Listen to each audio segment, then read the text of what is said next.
Hi y'all, my name is Anna. Welcome back to a new video. And today we want to talk about coming home, what it means to you, what it meant for me just after your time as an au pair. I know this can be very hard. It was very hard for me as well. And so I just wanted to give you a little space where we can talk about certain things, because I think nobody really talks about what it means to come home after your time abroad, after your time of being an au pair, leaving kids and a family that you loved so much. For me, it's just very important to speak about it, to get my emotions out, because that's something that could really help if you just let your emotions come through. I used to watch a lot of YouTube videos to prepare myself for my time as an au pair. And every time there was like this part missing when your au pair adventure is done. So I wanted to give you guys a video about what you can kind of expect when you come home, and maybe the feelings that you might have, and just to be able to have like an aftercare for au pairs. And maybe we can start something with that, like hashtag you're not alone. You are really not alone in this situation. There are tons of people who have the same experience, who have the same feelings, and maybe we can just have like a forum or a platform or something where we can like talk about it, to exchange each other's feeling, to maybe help each other if you have like some ideas on how you overcome your like homesickness, how you like miss your host family. That would be like my goal with this video, that you all have like a message or somebody where you feel like, okay, you can talk to that person and you're not alone, because let me tell you, you are not alone in this. So first I want to talk about how it was when I was still in America, how I prepared myself and the host family, the kids, about me leaving soon. Then I also want to talk about how you could maybe make the goodbye easier for everybody. And then also about the stuff that comes to you, like down on you when you're actually home, because let me tell you, it was a lot. It was a lot of stuff that I first of all didn't know, then second, all the feelings, emotions, all the people all of a sudden, and just the different culture and culture shock, and oh my god. So there's a lot to talk about. So I would suggest get yourself a coffee, a tea. I think this video is gonna be a little bit longer because I never know when I have to stop talking, but also this subject is like very important to me to share this with you, and it's a lot.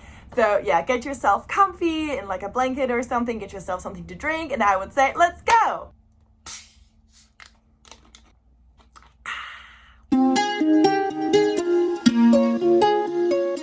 Okay, so leaving your host family. It is very important to talk about it. Like, talk to your host kids and be like, hey, listen, my time as your au pair is over. I have to return back to my home country, or whatever your plan is afterwards. And inform your host kids that you're leaving because you have to move on in your life, because there's something waiting for you. Give them the feeling, especially when the kid's younger, that it's not their fault. Like, you're not leaving them because they did something wrong or they were bad. Kids sometimes could feel that way, especially when they're younger and they have a strong bond to their au pair. And if all of a sudden somebody leaves you, you think, oh my god, what have I done wrong? Like, did I upset that person? Why did that person leave me? So reassure the kids and the family that you're leaving because your time is over, because something is waiting for you. And that will also help you to understand, because once you speak about it, it becomes real, and that can be very scary.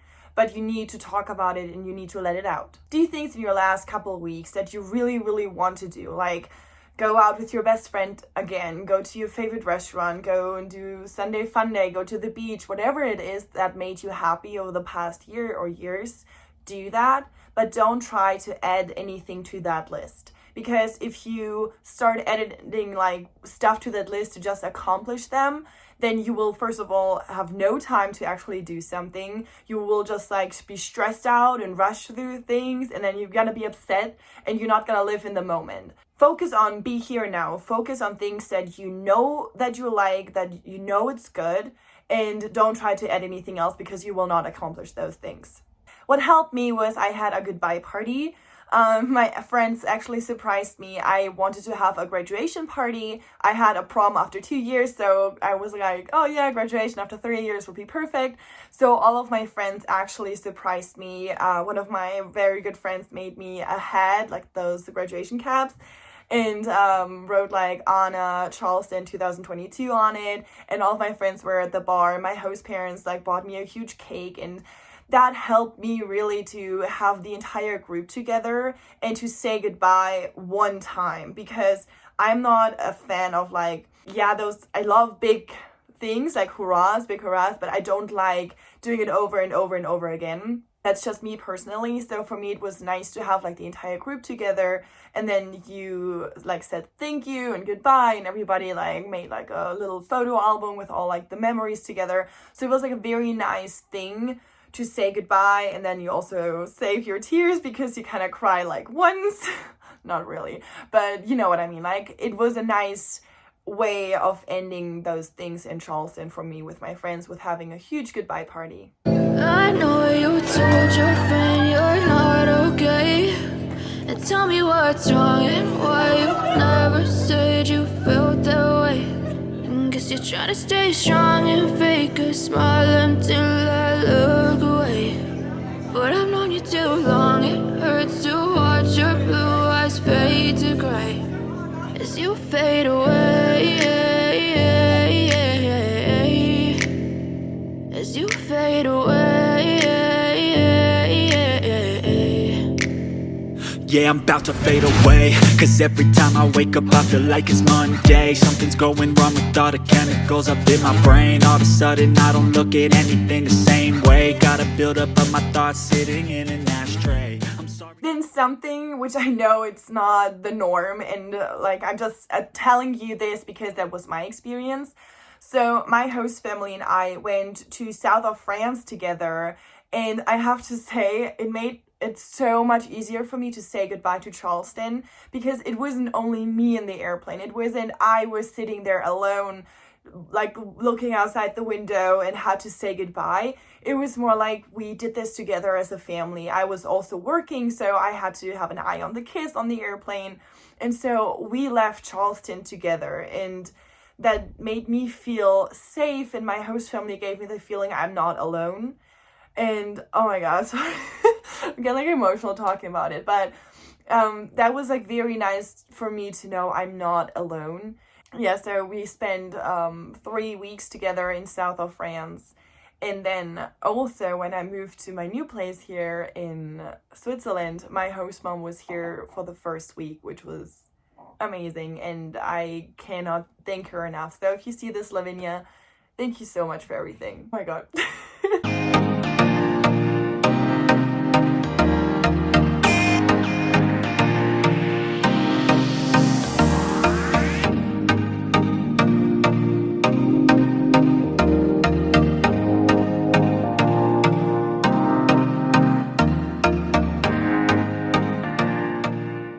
So when I was back in Germany after the weeks in south of France, I was so excited. The traveling home sucked because the flight situation in Germany right now was horrible. So I flew from south of France to Düsseldorf, and then my flight got just canceled. There was no flight anymore. I had to stay in Düsseldorf for one more night, and then I came back the next day to Germany. And so I was at that point where I was like, I just want to go home. I just want to lay down. I just want to, like, you know, get it over with, in the sense of I was just so exhausted. So when I came to the airport, my best friend and my parents came and surprised me. Not really, I knew that they were coming, but they had like those giant signs that they like drew, and it was so cute. And I started crying because I was just so overwhelmed, and it was so nice to see everybody, especially after 3 years not being there. And then we went to my sister's place, and she like made a gigantic like breakfast, and it was just so nice to have everybody.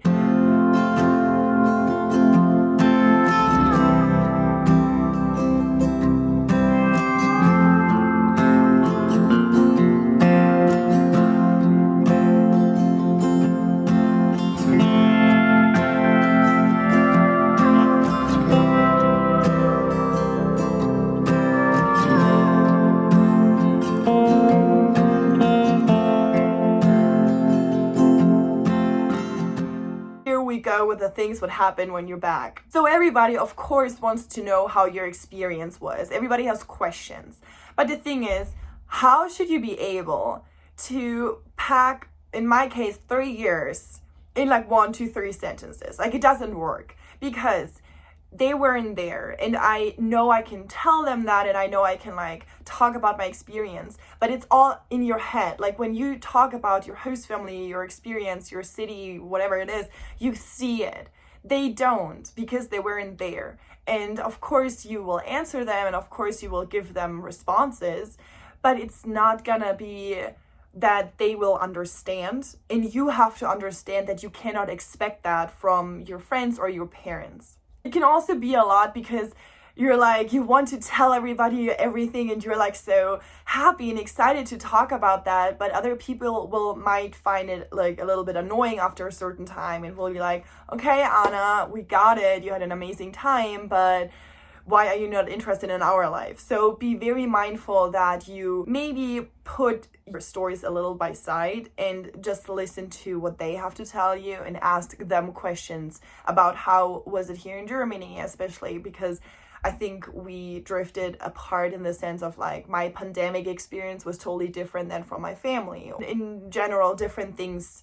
You have to just be very mindful that they weren't a part of your life and you weren't a part of their life. So try to reconnect and try to talk about everything. I also kind of had like a culture shock, just reversed. I never really had a culture shock when I came to America, but I had one when I came back to Europe, just because everything was different. And of course, like I grew up in Germany and that wasn't the point, but it was just like the streets were tighter, the cars were smaller, the food, I was so excited to have actually like German food again, and once I had it, my stomach was just like, no. So once I had it, my stomach was just like, no, we're not gonna eat this, it's not gonna be good for your body, and I was just like, come on.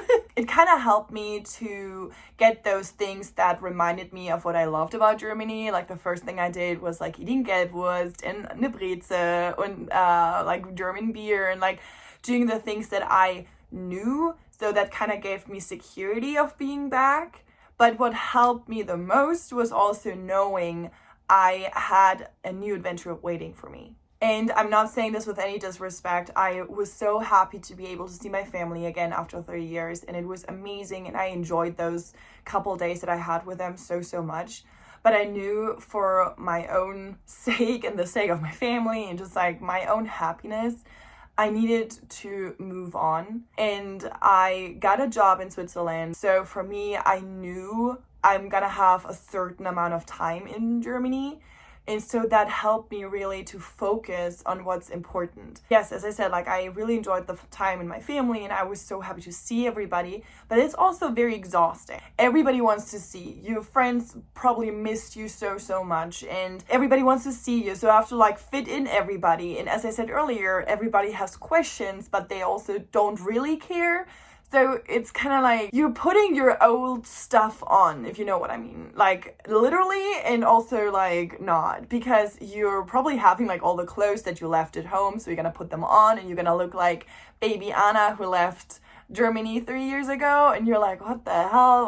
What did I wear? But also you grew out of that, but also you're back in that. So it's kind of like a time capsule, and you're like, what the hell is going on? And you feel like nothing really has changed. You feel like the time just like stands still, and you grew so much, and now you have to kind of like fit back into it, but you also don't. Like I can't really describe the feeling, but I think you know what I mean, and that's very hard to understand. And that's also kind of what I meant with culture shock, in the sense of my own culture. Like, as I said, seeing all the clothes that I had when I was younger, seeing all, like, my childhood bedroom. I came into my childhood bedroom and I was just like, oh my God, nothing has changed. Like, everything is how I left it 3 years ago. Like, I can't, like, even begin to explain how that felt, because it was weird, but also comforting. Like, I knew I was safe there.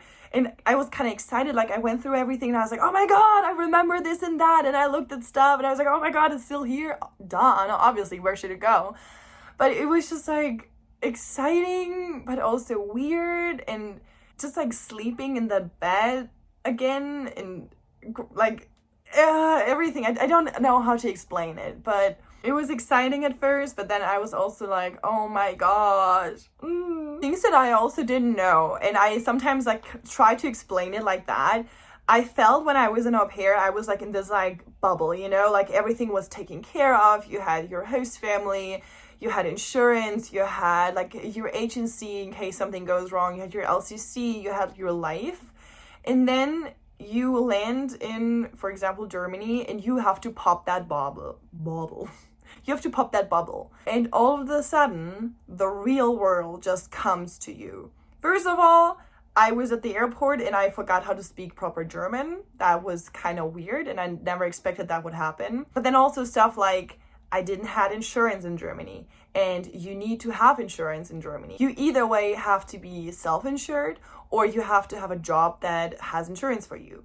But since I was only there for 10 days, the insurance from America was still working, luckily. But still, that's stuff that you have to consider. When you're back in your home country, you need to have insurance. If you don't have a job and you're too old, you're not in your family insurance anymore. So you have to insure yourself, which, by the way, is a ton of money. The other problem that I had, my bank account closed itself because I didn't really interact while I was gone. So I had to go back to the bank. I had to order new pins, which also cost me a fortune again. And I had to keep my bank running again. But those were all things that I didn't know before, and I had to do it because I called them via phone and they were like, we can't do this on the phone, you have to come in. So I had to make time for that as well and go back there and explain why the situation is like that. But that's stuff that you have to consider. You have to kind of start living again. And something that you maybe should consider is after you moved out to America, it's maybe time to like move out now and look for an apartment and just be on your own, because it can be very hard to go back into the daughter stage. You have been your own person for a very long time. You survived basically living and working in a different environment, in a different culture. So now being able to go back to the stage where you're like living with your parents and you have to answer them, and it can be very hard on you and your parents. So don't forget, that's a two-way street again. Your parents are excited to see you. Your parents probably missed you so much, and you're like going through so much and you're like emotional. So open communication could help here a lot, to just be like, hey, I'm like really sad right now. Like the different emotions that you go through, just be honest about it and talk to your parents about it this time, and just be like, Mom, thank you so much for everything that you're like doing for me, and I'm sorry I feel this way right now. That has nothing to do that I don't love you or I don't appreciate you. That is just me going through something really big. It's kind of like a heartbreak almost, because you just get ripped out of a situation and from people that you loved so much. And I think most of us probably had a heartbreak before, and we all know it's really hard and it's really painful. So you might feel the same. At least I felt like that. What can really help is when you're back to have a plan. As I said, for me, it was great having the plan that I was going to Switzerland. So I was kind of more excited to spend this time in Germany because I knew it was for a certain amount of time. What also really helped me was having my host family with me, having my host mom here. She kind of dropped me off at my new place. I also tried to like text with them a lot. And here's the other thing, we all know how busy your host families are. So don't take it personally when they don't text you back right away. Don't take it personally when they just move on with their lives, because that's what you have to do as well. We all have to move on in lives. And this is what I said earlier with a heartbreak. Everybody has to move on. You cannot just stop living just because you're sad or heartbroken or you feel like you don't know what's going on. Try to keep pushing, try to do more, try to find something else. And I know how hard it is, and I know how emotional that time can be, and let your emotions come out. Like, have them out, cry as much as you want, and just let it happen, but also don't just stop living. And that doesn't mean that you don't love them anymore or that they don't love you anymore. It's more like we all have to move on in life. They cannot stop doing their stuff just because they miss you so much. And of course, like, FaceTime with them, see them, go visit them maybe, like be able to see each other and say, hey, can I come back for summer vacation? Or like, is there any chance that we can like, reconnect? And I'm sure there is a way, but as I said, like, start living your own life and keep those memories very, very close to your heart. Think about all the fun things and maybe, I don't know, make a scrapbook about it and look back at it, or make a photo album or make videos or just encourage other people to be an au pair and share these amazing memories. But please do me a favor, don't stop living. Believe in yourself and put that crown back on, and let's go. Something that I wish would happen is that there would be an aftercare program for au pairs. I mean, we all come out of this like secure bubble, and now life is coming towards us, and it's a lot, and I think we just have to be able to speak about it and to be in a community where we can talk about the things, where we can listen to each other, because I really do feel we have the same experience in most of the time. So I would love if we have like, I don't know, a community where we can just like be there for each other, like try to support each other, help each other out, to listen to each other, to cry together, to laugh together, to share memories, because as I said earlier, you are not alone out there. And feel free to write a comment under this video or write me on my Instagram if you just want to talk, and I promise I will listen. Thank you guys so much for listening. Thank you so much for being here and supporting me through my adventure as being an au pair. With this video, it's probably gonna be over with my time as an au pair. I'm definitely gonna keep you guys posted on my life here in Switzerland. I'm definitely gonna keep you posted when I see my host family again. And as I said, feel free to always text me.